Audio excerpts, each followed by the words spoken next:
the last two standing. They both put up their hands, intending for this to be the final attack. Initially, Yuta was gonna shoot him before he can fully charge it, but he looked at bro and said, fuck it, let's go all out. Once the intro music started playing, I knew this episode. Yuta is the real MC. Get Yuta.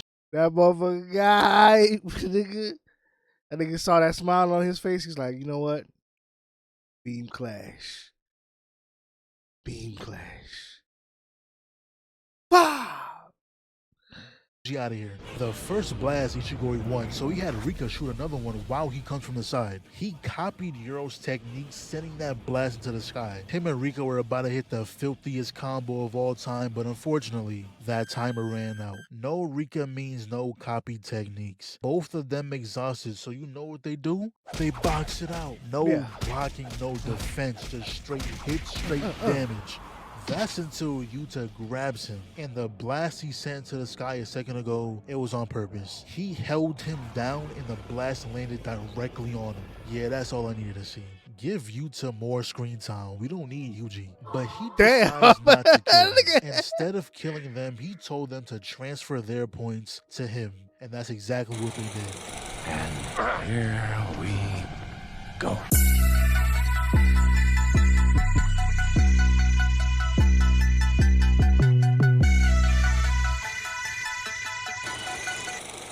Yo, yo, yo, it's your boy CB, and we got Yuta had something to prove from your boy. I'm Kevin. That nigga finally dropped a video on the goddamn. Why am I drawing a blank? JJK. It's been a minute. That boy did that Maki vid, and he was like, checked out. It's like, that's all I wanted to do. So let's get in there and see what this boy talking about. He must have saw episode 12 and was like, oops, I must return. So let's get into it.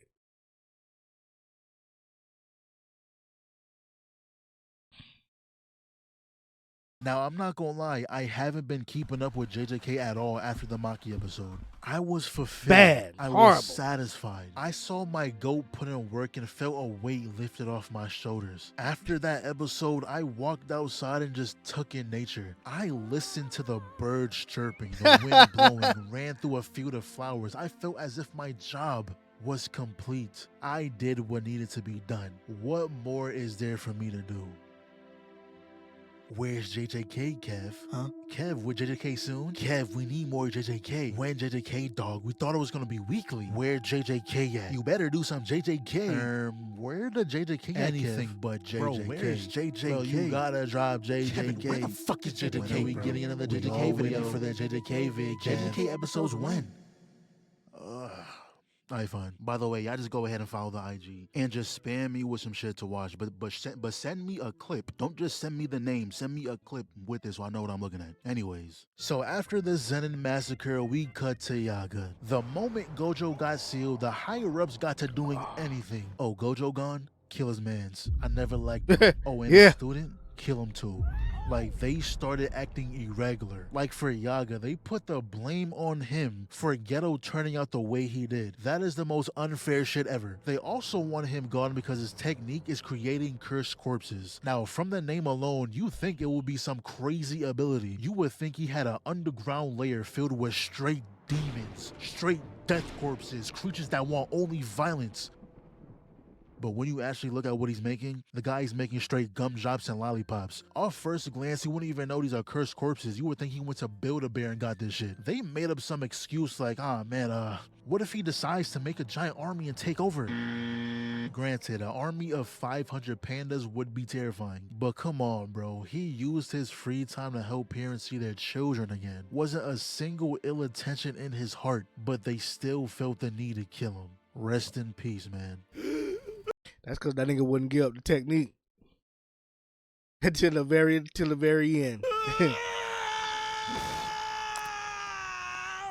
So afterwards, we see Yuji and Megumi trying to get to Hikari, who currently runs some type of fight club. So the plan was to blend in. Hikari already doesn't like his Jujutsu High folks, so we gotta act like we belong. Yuji was the one who was gonna fight, and if you put on a good enough show, you'll be allowed to meet the boss, aka Hikari. Now, I'm not gonna break down his fight because his opponent ended up being Panda. They're both here trying to find Hikari, but I will say, Mappa had no reason to go as hard as they did for this goofy ass fight. One thing about JJK is that the hand-to-hand fights, they know what they doing. Also, since when was Megumi able to hide in shadows? Now, keep in mind, season 1 is a complete blur to me. If he did that back then, I don't remember. Anyways, Yuji defeats Panda, was granted a meeting with Hikari. And Yuji's whole thing was supposed to blend in, right? So tell me why. Hikari gonna mention Gojo, and this dumbass gonna say, yeah, who's Gojo? What? nigga, Gojo gets glazed by every single sorcerer on the face of the planet. What do you mean, who's Gojo? And I don't even know what he's trying to hit Yuji with. Doors? And look at that knee, my goodness. Knees buckled, connected straight to the jaw, almost gave him whiplash. But it cuts back to Megumi, and this dude is jumping through shadows, taking people out one by one. He really has the facilities to be a true threat. Yeah, Megumi haters can stay over there, away from me. I'm 90% sure he's gonna get outshined by half the cast, but he's good in my books. But him and Panda make it to the roof, but uh-oh, Kiara's there. Megumi immediately sends his hound, claws sharpened, jaw ready to clamp down. I thought we was trying to make an ally, not an enemy for life. What if her power didn't activate here and your dog just annihilated her? Hikari would have walked outside to his girl in pieces. So she marks them with her curse technique, and that stops them from getting close to her. And look at that pure demon standing next to Megumi. That is what Akamaru looks like standing next to Kiba. So they try to explain how Tokyo is in utter shambles. They're not trying to fight Hikari, they actually need his help. And how Gojo got sealed. All it took was that last part for her to immediately think they're lying. Gojo being sealed doesn't even sound real. And then Megumi and Panda sat here and had a whole discussion trying to figure out how Kiara's powers worked. I don't know why she just stood there and allowed them to do that. I'd be over there yelling a whole bunch of nonsense in their ears, dancing all in your face. I'm going to annoy you to the point where you just leave. Scuba, scuba. Now imagine hearing that for an hour straight. They gonna have pure hatred for me by the end of this. Also, the reason Jujutsu High casted out Hikari and Kiara is because their techniques are too hard to understand. Wow. The higher-ups like simple things, you know, like Nobra, hammer and nails, the occasional voodoo doll. It's pretty easy to understand. But Hikari and Kiara was the exact opposite, and to be honest, I'm with the higher-ups. Hearing the explanation of her technique for the first time, I felt like I needed to pull out a pen and paper and start taking notes. So Kev, you gonna explain what it is? No. Fuck no. King's in the wrong vid for that. But Her shit is crazy. All you gotta know is, nigga, the stars in the constellation align. And to get to her, you have to go through each constellation. So if you are marked with the first one and she's the fifth one, that means you gotta hit the second, third, fourth just to get to her. That's the simplest way I can put it. The whole thing is that you gotta find whatever the fuck she marked. the only thing I got from that is that when she marks something, it's impossible to get close to another marked object unless it follows the correct order. Anyways, Kiara finally decides I ain't even to explain do that something, part. so she marks the That closest she can vehicle in her make them vicinity, attract making it and automatically launch itself, smacking Panda. Megumi then figured out that anything she marks has to be imbued with her curse energy, so he found the path he has to take. Simply touching it would allow him to reach Kiara, not gonna lie. She kinda swaggy. She was throwing marked coins, pretty much speed boosting herself to block Megumi. Though he throws a rabbit at Panda so he can throw it at the mark, and long story short, Megumi outplayed her. He tells her, look, just hear us out. Now for this, Yuji wasn't looking for a fight. He was determined to stand his ground. No dodging, no fighting back until Hikari accepts him. Now I'm not gonna lie, I'm a Yuji hater through and through. That's what I stand by. But I would never be a liar. This was tough. Hikari's whole thing is having passion for something. So Yuji stood there and showed him, this is what I'm working for. Yeah, I'm a cog in a machine, but every cog has a function. Okay, Yuji, I'll rock with that. bitch. So Hikari said, I bet. Let's make a deal. He'll help, but afterwards, he wants to be a part of the revisions to the Jujutsu regulations, which is a bigger way of saying he wants his Fight Club to be legalized. But that's when this creature pops up, announcing that a new rule has been added to the killing games. Yeah, Every shawty. participant's name, points, colony, number of rules added will be public information. And the one who made that rule is Hajime Kashimo. Never thought I'd see a day when someone was begging to fight Sukuna. This guy was like, oh man, it was so much better 400 years ago. Where are you, Sukuna? Huh? You're wishing for things you shouldn't be wishing for. So we see Hey, that nigga wanna Kenjaku throw allow hands, people who nigga. unfortunately within the barrier of the Culling Games get a chance to leave. Weirdly considerate of him, he's evil, but not a monster. The main thing to take away from this is what he tells the girl. He says, thank you for being friends with my son, and then shows a picture of Yuji on the screen. I'm not gonna lie, I got spoiled on this. I already knew. The lucky few who is somehow able to avoid JJK spoilers for this long is going crazy right now. I just know it. Anyways, the gang is going over the plan. It costs Spoilers, nigga. When they find out the real truth of how that nigga did it, they're gonna be like, oh man. If I was Yuji, I'd be like, fuck. Nigga, your dad smashed Kenjaku, who was taking over your mom's body. That nigga stayed so long in your mom's body that this nigga wounds healed. Hey, yo. 100 points to add a new rule. Back shots for the you plot, must kill to get points, and obviously that's what we're trying to avoid. So their plan is to hunt down anyone with 100 points and force them to add 2 rules. One of them being to make it possible to transfer points to another player, and the second one being to make it possible to spend enough points to lead a game. Oh, and by the way, there's gonna be reincarnated sorcerers from 1,000 years ago participating in the games. Hence why Kashimo mentioned Sukuna so casually. So Yuji and Megumi walk in, but of course, they're teleported to random spots. They can't make it too easy for you now. Off the spawn, he gets attacked by some girl with a jet engine on her head. All those explosions, all that rigmarole, just to get knocked out by a flying pipe.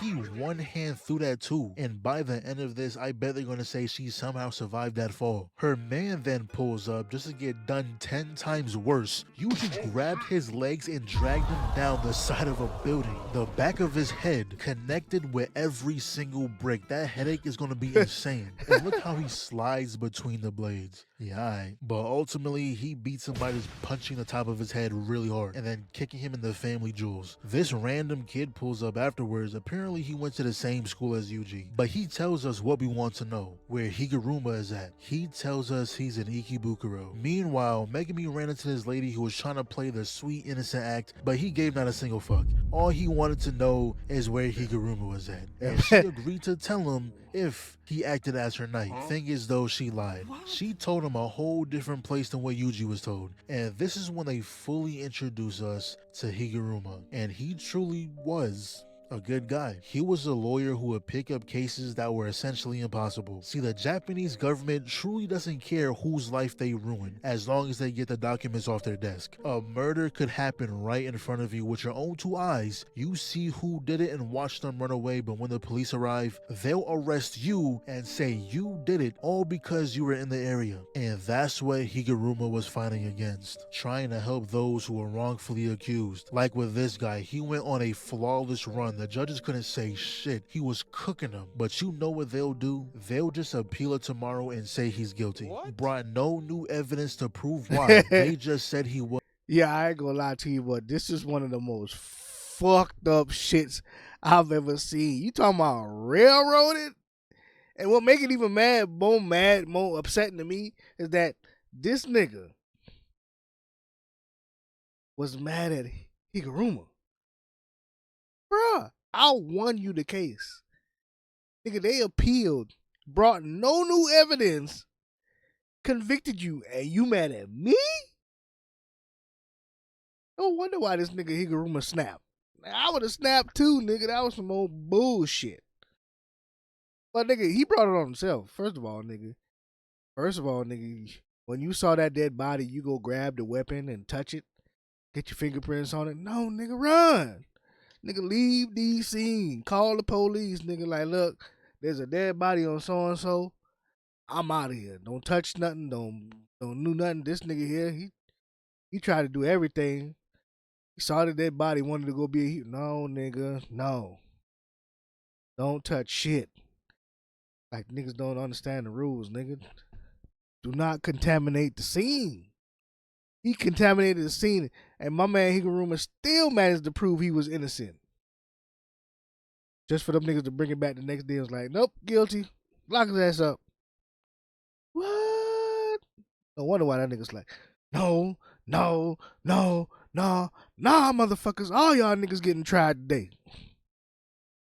And now he got sentenced to life. That right there, seeing how that man looked at him. Yesterday, he was crying tears of joy that someone even believed in him. And now he'll never see the light of day again. Is how Higuruma awakened his curse technique. We're having a retrial. We also got a flashback on how this dude knows Yuji. They were bullying some kid and my goodness, Yuji pulled up and embarrassed them. Now mind you, this kid was ready to bash Yuji's head in with a metal pipe. Imagine if Yuji was a regular person and you actually connected that. Brain damage for life. Yo, bullies in anime be ready to throw their lives away. No thought went into your future at all. You wanted to catch a body and be jailed. Your entire family lineage for the next 6 centuries would have gotten sued to the ground. Now your moms hate you. Now your pops hate you. Now you can't find a job. Life ruined. But obviously Yuji handled that. Gripped him by his jaw, raised him in the air, feet dangling, slammed him down, made your homeboy do a front flip, and I assume he spared you. But he finally makes the Higuruma. Fully clothed, sitting in a bathtub. That's how you know he really lost it. I think most people hate just their socks getting a little damp. This man is fully submerged, but he explains to him, yeah, we're trying to stop the Culling Games, or really, we're really just trying to stop the required killing. You know, pretty reasonable. Why? Huh? What do you mean, why? I see its potential. Walk with me now. Unlike the law, the Culling Games punishes its rule breakers. What? Yuji heard that shit and was like, all right, bro, We're gonna use your points one way or another. Higuruma stands up and immediately pops his ult.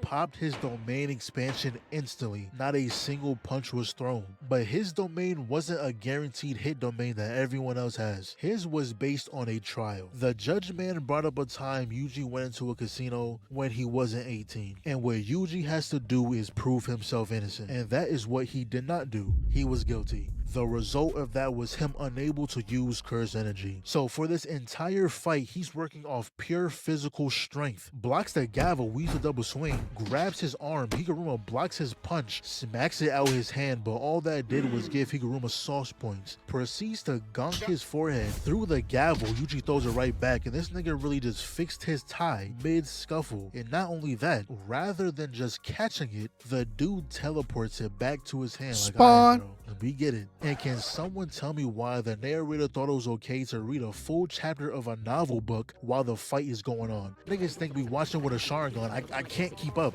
But look at this double whammy. The kick to the gut, then flies into the edge of the stage, straight lower back pain. But he continues to dodge, even kick the gavel out his hand until he forcefully got sat down. Not gonna lie, Yuji is moving crazy right now. You telling me this is all just natural ability? Now pinned down, Yuji does figure out he can call for a second trial. To which Judge Man accuses him of the mass murder in Shibuya on the night of Halloween. Yeah, I killed all of them. I'm not going to deny it. And with confessing to something like that, the Judge Man called for the death penalty, which gives Higuruma a sword to where any little cut means death.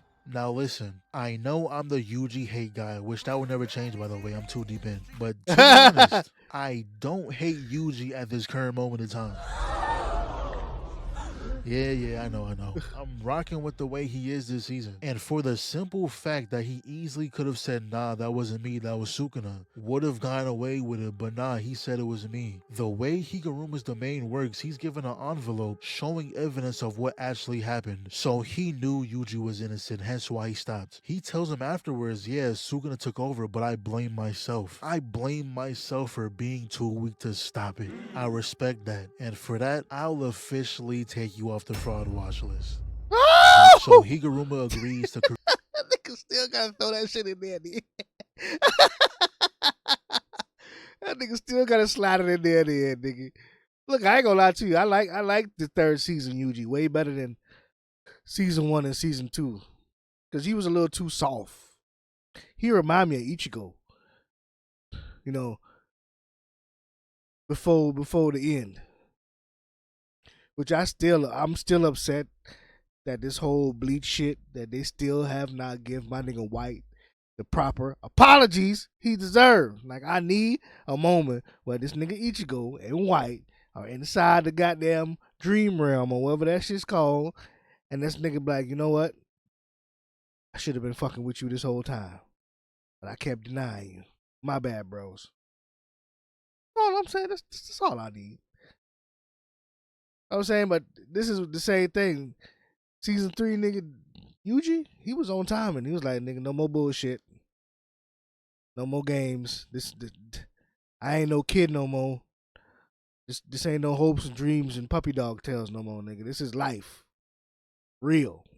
Create the rule allowing players to transfer points, and then he just leaves. He doesn't opt to join Yuji because it'll make him hate himself even more. He doesn't like who he's become. Before he came here, he killed the judge and the prosecutor, so after all this is done, he says he'll just turn himself in. Meanwhile, the place that girl was leading Megumi was obviously into a trap. This guy is Reggie. The reason he's wearing this nonsense is because he can materialize objects or services. So all that paper on his body is like Walmart receipts, Kroger's, Home Depot. He can spawn whatever was on that paper. He can even heal himself. Like if one of those receipts said a 5-day stay at a luxury hotel, his body would heal as if it relaxed for 5 days. So he tells Megumi that the Color Games isn't going to end the way he think it is. Kenjaku is planning something big. That's why he's preparing by gathering strong allies. But Megumi ain't want to hear none of that shit. Let's box. Some other dude busts out the room. Megumi dove into the shadows, picked him up, and threw his ass off the side. Now, I'm pretty sure Reggie is like physically enhanced because I refuse to believe 2 kitchen knives just put down your demon dog. So we're just gonna go with that. Then a random eyeball falls down, exploding through a few teeth. Those explode too. Luckily, he got into a room on time and Shorty needs to just stop. Go sit down somewhere. You're not who you think you are. Those dudes out there do not care about your well-being whatsoever. This guy comes back, kicks Megumi down, summoned his frog on both sides, gave that man a face full of meat. So he spawns an elephant, knocks him out the window, met him on the way down, smacking him with the back of the blade, walked him down, and just murked him. He must have got fed up. He was telling himself, damn, I gotta chill. But there's still 2 more he gotta face. When all of a sudden a half-naked man came to his rescue. Everyone on the field was so baffled, just had to sit there in silence for a second. Didn't know what was going on. Not only does he land a perfect drop kick, but right after he hits the 1,000 years of death, Shadow Kakashi. So he'll handle that dude while Megumi handles Reggie. And 85% of this was Reggie just running. All that big talk just to be showing your ass the whole fight. Now remember, he can kind of heal himself. He pulled out a 2-day hot spring receipt and was back to full health. Megumi saw that, said hell nah, just up and left. He wasn't just running away though. He lured him aside this gym. Now, if this was a regular domain expansion, Reggie would have been fine. You can use a simple domain to counter the guaranteed hit factor that comes with a complete domain, but Megumi's isn't a complete domain. His doesn't have the guaranteed hit. What his does is amplify his curse energy to more than his max potential. He was out there using 120%. Man strung him up and started using him like a punching bag. Brought out his shadow clones and turned this into Naruto for real. I don't even know what's going on. I just know it hurts. I know Reggie is losing, getting juggled to every corner of that gym. Thing is, Reggie realizes the floor of the domain is Megumi's shadow. So he took a gamble to see if the weight in his shadow affects Megumi himself, and he was right. Bro spawned in 3 cars. His knees buckled immediately. But look up, big bro. There's a shadow on the roof too. Dropped a whole elephant on his ass. He falls into his shadow. At first it looked like it was over. There's no air in there, nothing to grab on, just sinking. Though those cars he dropped earlier came in clutch. He was able to command one of them to rise him to the top. That's when he pulls out an entire house. What other situation would this be useful? This guy was made specifically to counter Megumi. I can't see any other situation where spawning a house would aid you. If he fought damn near any other character, this would have done nothing. Gojo, Hollow Purple, Sukuna, / Yuta, Rika, Maki would have just moved out the way. Toto switched places. Yuji probably would have jumped through the window, hop over the couch, swing off the chandelier, land in the kitchen, make himself some eggs, and then do 3 backflips out the front door. That nigga be doing the most. Anyways, all of a sudden, Reggie is underwater getting choked out. The car still being in Megan B's shadow was weighing him down, so he was forced to dismiss it. They both came to the top. Neither one can use their techniques. They said, you know what we gotta do, right? Bop! Sidekick blocks the elbow. Them little weak ass kicks, bitch. Yeah, I lied. You've been jumping me all day. Ain't no fair ones. And just like that, Reggie was defeated. Also decided to give Megan his points too. Right after he went to go hunt down that girl, but he heard his sister's voice in his head, telling him not to do it. So he didn't. After he passes out, and that's when Angel finally shows herself. Meanwhile, back to Takaba, he is deadass trolling. His curse technique is called comedian. Whatever he finds funny becomes reality. So in theory, if he thought beating up Gojo would be funny, he could do it. But we finally see what it's like where Yuta is at, and my goodness. This area makes the other area look like sunshine and rainbows. Straight demons occupy this place. The sky is tinted. You ain't lying too, nigga. Bro, you'd have walked in here, nigga. It was goddamn cursed beasts walking around this motherfucker everywhere. There's a fucking cursed cockroach monster. 3 other niggas that's some straight demons running this whole block. Nigga, you got one shorty just floating through the air catching licks. Got my man with the goddamn scope on his forehead, and then you got the old nigga. That nigga, you'd have probably walked in here like, fuck. This some old bullshit. Red, nothing but agony and despair resides here.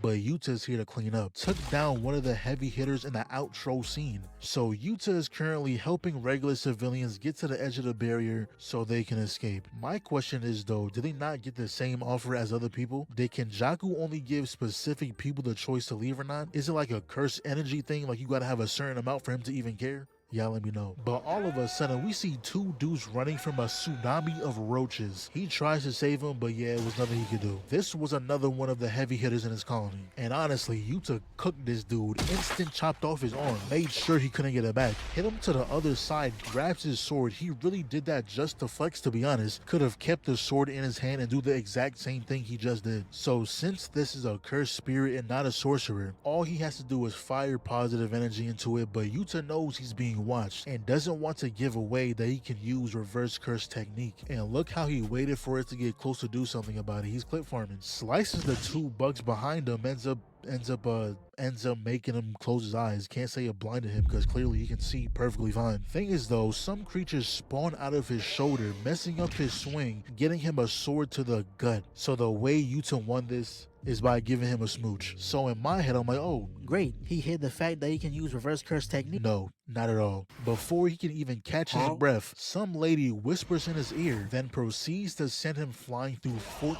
different structures. Runs up on him, Yuta turns into Luffy, and once again sends him flying. So this lady's technique allows her to bend the sky to her will. She can warp the space around her, and I swear, characters with powers like this always choose to be butt-ass naked. I don't understand. Like, yeah, you're wrapping the space around your body so nothing is showing, but is that really easier than putting on some pants? Anyway, she tackles him out the building, choking him out in the sky when someone else fires an entire beam. Mind you, these are the 3 heaviest hitters with the sights set out for each other. Yuta immediately makes his way to Ishigori, dodging all these blasts, and my favorite part about JJK is that people have all these crazy abilities, but boxing is their main way of fighting. So Yuta and Ishigori had a little convo, and pretty much what was said is that Ishigori didn't feel completely satisfied with his life. He was craving something more, something sweet. Blasted Yuta to another building, came from the top rope straight through the ceiling, got him into a headlock, but he shoots the laser, flew up the side, grabbed the belly, suplexed his ass. Insane recovery. He grabs the ankles, threw that boy out the window. On his way out, grabs the clothesline. I love when shows use the environment in fights. Did he land a single hit with it? No, but I'm glad he tried. Ishigori lures him into a tunnel. Yuta knew exactly what he was gonna do and still ran straight forward, blocking all the beams, ran around the walls, kicked them up. Before he can even see where he was shooting at, Yuta had his fist straight down the barrel. Not gonna lie, he does get sent flying and Shorty was just up there in the air waiting, I guess. Ishigori might Spawn be the first person camping in this entire show that doesn't condone jumping. He was heated when she stepped in. I also wish they told us how some of these people died in their first life, because her technique looks broken. She can redirect attacks by warping the sky like, yo, but considering his situation, he gotta pull out his trump card. This ring allows him to fully manifest Rika. The duration is 5 minutes, so within that time he can use stored curse techniques as well as Rika's curse energy. So then she proceeds to equip him with a super arm of some sort. Rika goes for Euro, and since he can use stored curse techniques now, he stops her using curse speech, started unloading a barrage of fists, and bro really doesn't like jumping. He saw them doing her like that, doing her bad. He had to step in. And look at what she proceeds to do. Grabs the ground and whipped everything up like she was making her bed. You telling me the devs seen this and thought it was okay to put it in the game? Her build needs to be nerfed. How did she lose? Who killed her in her past life? And then right after, she grabs on everything. Now the coolest part of this episode is when all three of them pop their domain expansions. When I tell you, I sat up straight, and then this ugly ass roach had to come in and ruin it all. You interrupted just so your trash ass can get kicked out the game in 7 seconds. Both you and Euro got blasted by the cannon. Then Yuta slaps his hand on your forehead, murking you again. Straight buns. So the last two standing, they both put up their hands, intending for this to be the final attack. Initially, Yuta was gonna shoot him before he can fully charge it, but he looked at bro and said, fuck it, let's go all out. Once the intro music started playing, I knew this was Yuta is the real MC. Get you. That motherfucker guy, nigga. That nigga saw that smile on his face. He's like, you know what? Beam clash. Beam clash.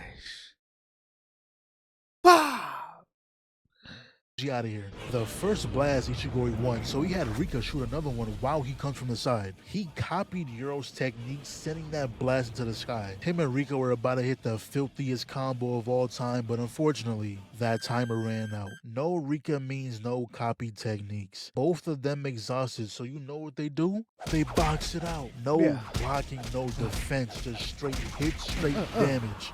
That's until Yuta grabs him, and the blast he sent to the sky a second ago, it was on purpose. He held him down and the blast landed directly on him. Yeah, that's all I needed to see. Give Yuta more screen time. We don't need Yuji. But he decides not to kill them. Instead of killing them, he told them to transfer their points to him. And that's exactly what they did. And yeah, it just ends like that. Euro had a quick little 30-second segment to glaze Sukuna, but we'll be here for next season. Now we gotta wait who knows how long for part 2, but you know, I'm here for it. First of all, it's not that Yuta didn't want to kill him. Because, of course, Yuta would have put him on a t-shirt. But the rule dropped that, yo, you can hand over your points. So he was like, you can hand over them. Let me just get them points. If not, 10 points, he would have just collected 10 points and kept it pushing. But since he was like, hey, y'all, shit, I beat y'all niggas, so let me get y'all points. They were like, that's true. So, anyway, shout out to the boy, I'm Kevin, for dropping the video. Yep. Y'all know what to do. Hit the like, subscribe, comment. I'll catch y'all on the next one. Peace.